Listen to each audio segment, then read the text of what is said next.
Chapter 4 સમતલમાં ગતિ તેમાં આપણે સદિશોની સમાનતા શું છે તેની સમજૂતી મેળવીએ એટલે કે સમાન સદિશો આપણે સમજીએ કયા સદિશો સમાન સદિશ એટલે શું તે સમજીએ તો સૌથી પહેલા સમાન સદિશ એટલે આપણે શું સમજીએ કે બંનેની સદિશ એટલે કે દિશા તો બંને જે સદિશ છે તેમના માન અને દિશા બંને કેવા હશે સમાન હશે તેવા સદિશને સમાન સદિશ કહેવામાં આવે છે તો આપણે કોઈ બે સદિશ લેવા પડશે તો લખીએ સૌથી પહેલા જો બે સદિશો A અને B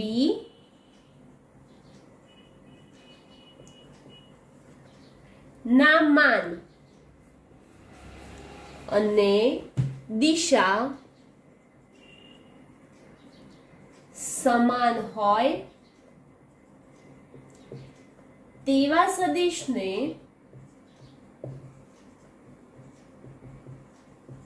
સમાન સદિશ કહે છે હવે આ જે સમાન સદિશ જેને કહે છે તો તેને આપણે આકૃતિ દોરીને સમજીએ કે કોને સમાન સદિશ કહેવાય તો ધારો કે મારી પાસે આ સદિશ A છે તો સદિશ A છે તેમાં તેના પૂંછને હું ધારો કે O નામ આપી દઉં છું અને તેના શીર્ષને P નામ આપી દઉં છું તેવી જ રીતે મારી પાસે એક બીજો સદિશ B છે તેમાં આ જે તેનું પૂંછ છે તેને Q નામ આપી દઉં છું અને તેનું શીર્ષ છે તેને ધારો કે હું S નામ આપું છું આ આકૃતિ આપણી એ થઈ તેવી જ રીતે જો હું એક હજી બીજી આકૃતિ દોરું કે ધારો કે મારી પાસે આ સદિશ A છે એમાં પણ તેનો એટલે કે આ A લીધો તો આને શું લઈ લઈએ A ડેશ છે અને તેનો પૂંછ O ડેશ અને શીર્ષ P ડેશ છે તેવી જ રીતે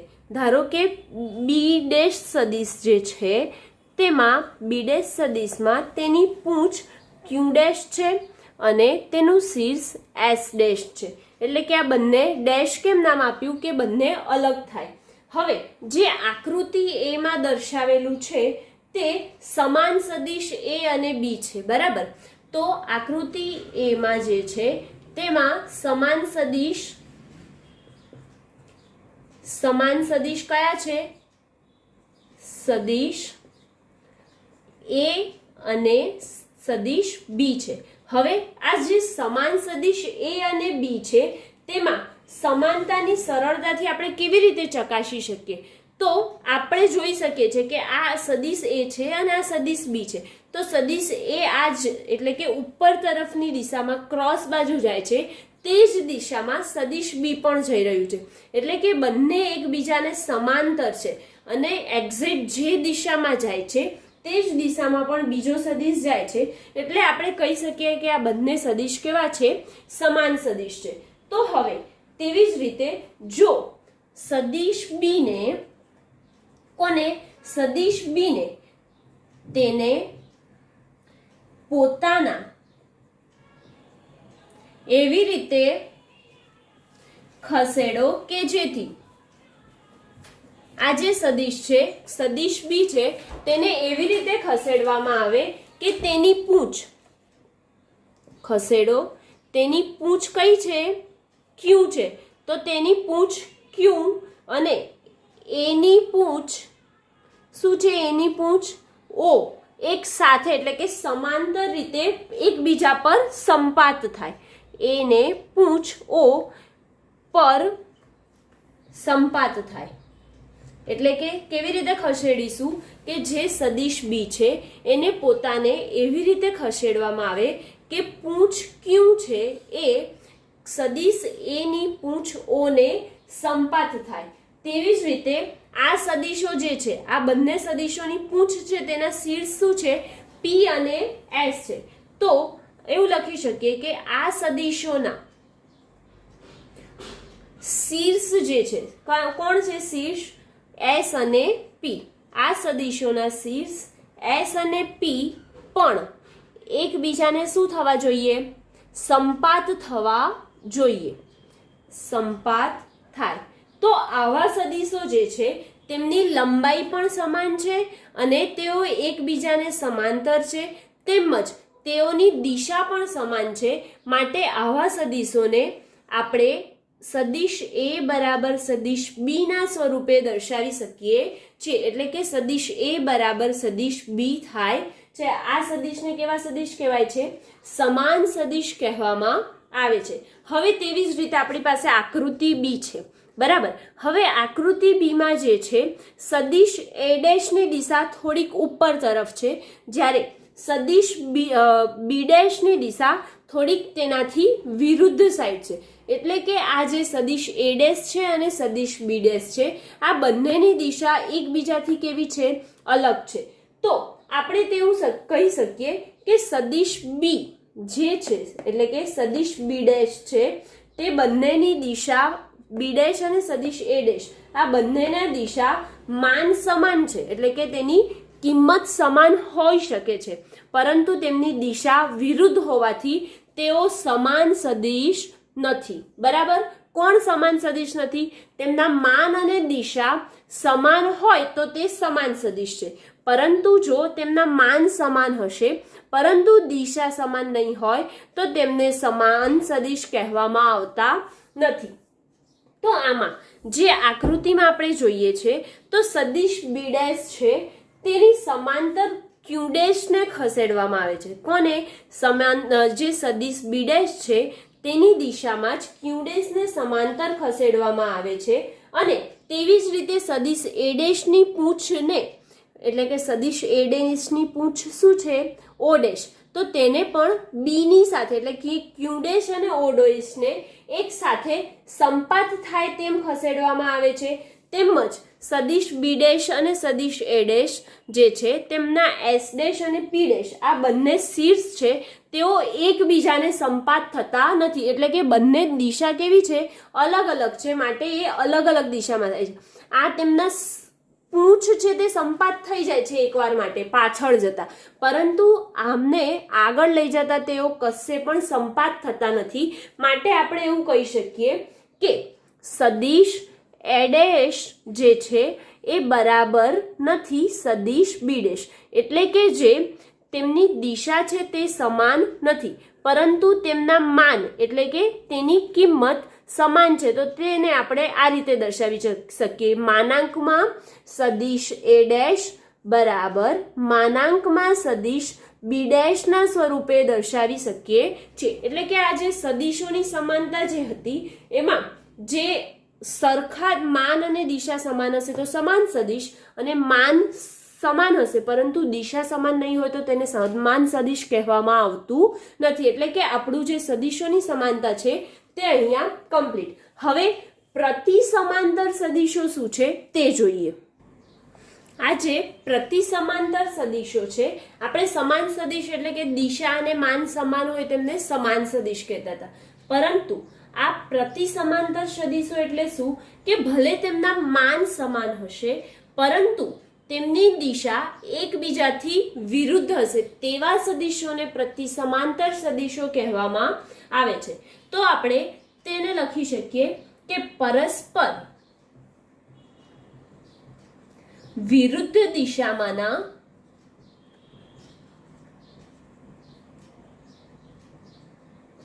સદિશોને પ્રતિ સમાંતર સદિશો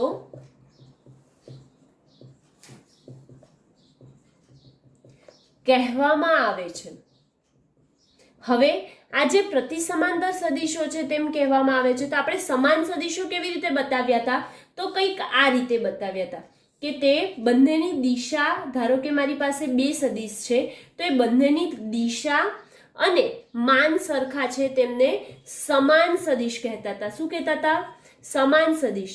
પણ પ્રતિ સમાંતર સદિશ એટલે શું થાય કે જે ધારો કે મારી પાસે કોઈ બે સદિશો A અને B છે, તો ધારો કે બે સદિશ A અને B છે, તો હવે મારે આ બે સદિશો છે તેમને પ્રતિ સમાંતર સદિશોની રૂપે દર્શાવવું છે. તો કેવી રીતે? તો ધારો કે આ જે છે એ સદિશ છે તે ઉપરની તરફ ગતિ કરે છે અને એક્ઝેક્ટ તેની ઓપોઝિટ એટલે કે વિરુદ્ધ દિશામાં એની એક્ઝેક્ટ ઓપોઝિટ એ સદિશ બી ગતિ કરે છે, તો આવા સદિશ જે છે આ શેનું ઉદાહરણ છે? તો પ્રતિસમાંતર સદિશનું ઉદાહરણ છે.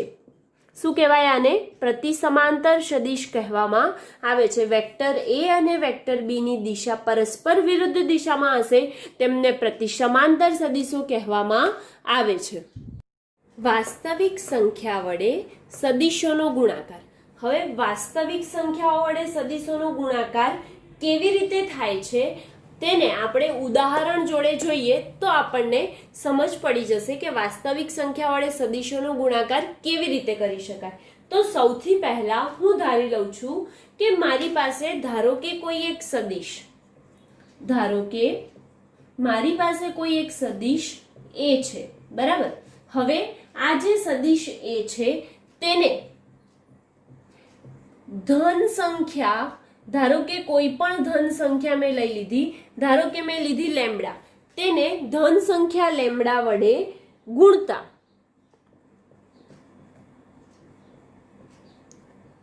મળતા સદિશનું મૂલ્ય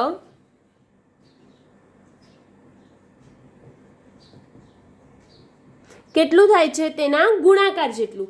એટલે કે સદિશનું મૂલ્ય લેમ્ડા ગણું થાય છે.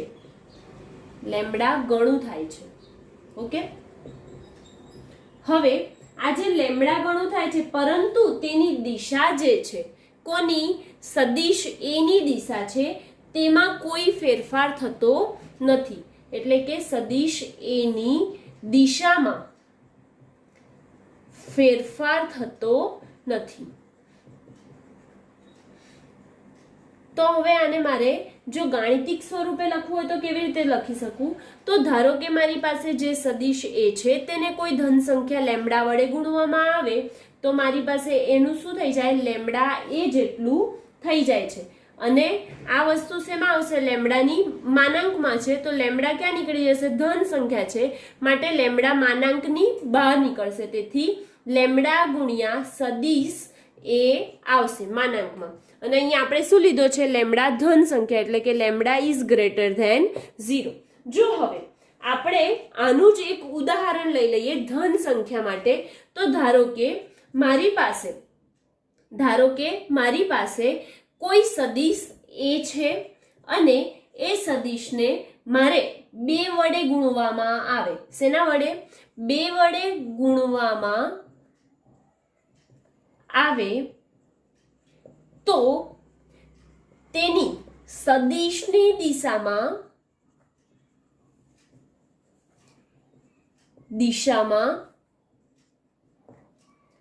ફેરફાર થતો નથી, પરંતુ તેનું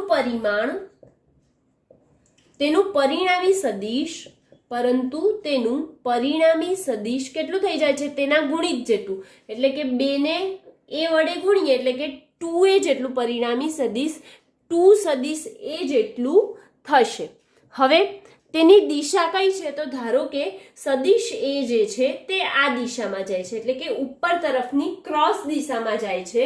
તો તેના માટે તેને જ્યારે 2 વડે ગુણવામાં આવે તો તેનો સદિશ કેટલો થાય છે? 2 ગણો થઈ જાય છે, પણ તેની દિશામાં ફેરફાર થતો નથી. માટે હું લખી શકું કે આ જે સદિશ છે તેનાથી 2 ગણો આ સદિશ થઈ જાય છે, અને પરંતુ તેની દિશામાં કોઈ ફેરફાર થતો નથી. ધારો કે તેને ઉદાહરણ સ્વરૂપે મારે લખવું છે તો હું આ રીતે લખી શકું.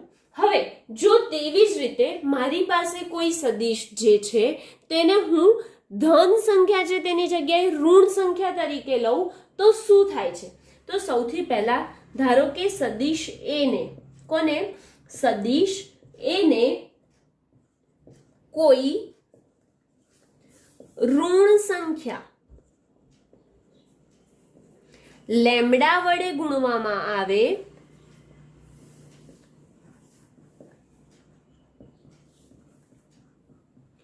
તો આપણને તેનો પરિણામી સદિશ લેમ્ડા વડે ગુણવામાં આવે તો પરિણામી સદિશ લેમ્ડા એ જેટલું મળે છે.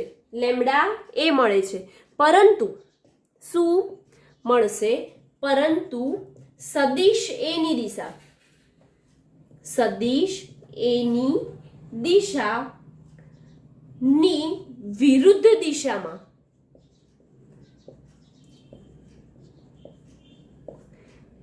આ સદિશ મળે છે. કેમ વિરુદ્ધ દિશામાં મળે છે? કારણ કે આપણી પાસે જે સદિશ છે તેમાં સંખ્યા જે છે તેને કેટલા વડે ગુણી છે? ઋણ સંખ્યા વડે ગુણી છે.